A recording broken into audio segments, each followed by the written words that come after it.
For number 21, we're given this pair of parametric equations here, and we want to first eliminate the parameter to get an equation in x and y. So we have that x is going to be equal to cosine of t, and y is going to be equal to sine squared of t. So the way that we're going to eliminate this parameter is we're going to use this trig identity that says that sine squared plus cosine squared is equal to 1.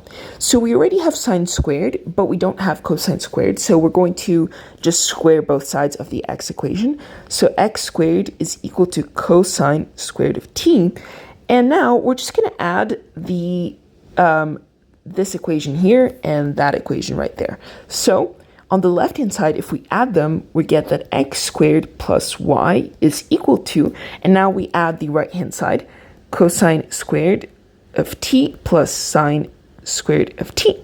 So once we're here, we can see that based on this identity, that sine squared plus cosine squared is equal to 1, so therefore that means that x squared plus y is just going to be equal to 1.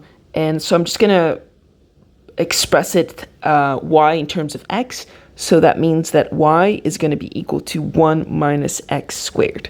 So that is our equation, but we are not done here because we also do need to express the parameter in terms of the input, right? Because previously we had that t was the input in the x equation. So let me just erase this intermediary stuff so that we can focus on it.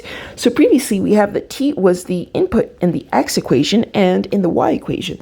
But now we're in this equation over here, we're given that we're treating x as an input and y as the output. So we need to express the boundaries of x as well. So for the first boundary, t begins at 0, so let's plug in 0 in the x equation. So x is going to be cosine of 0, which is x is equal to 1. So that's one of the boundaries. And the other boundary is when t is equal to pi. So if we go x is equal to cosine of pi, which is minus 1, so x is minus 1. So this means that if t is bounded from 0 to pi and x is cosine of t, then x is going to be bounded between 1 and negative 1.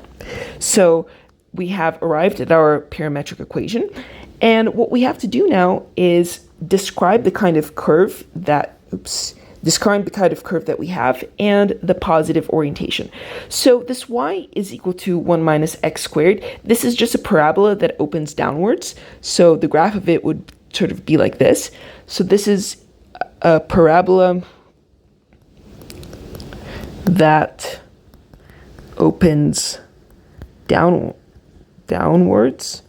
And remember that this is not going to be an infinite parabola because actually x is constrained from minus 1 to 1. So it's just going to be like this, that opens downwards. And now we have to indicate the positive direction.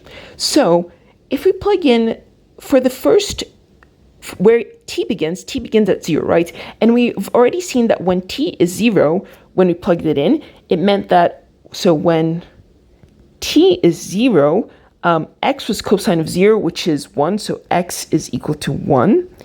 And y is going to be, y is sine squared of 0, but sine of 0 is just 0, so y is 0. So it means that the starting point when t is equal to 0, so starts at t is equal to 0 corresponds to the Cartesian point x is equal to 1 and y is 0. So starts at 1, 0 and ends at, so now let's find the ending point, right? So when t is equal to pi, which is where our curve ends, x, so when t is equal to pi, x is cosine of pi, which is minus 1, x is minus 1, and y is sine squared of pi, but sine of pi is 0, so y is 0.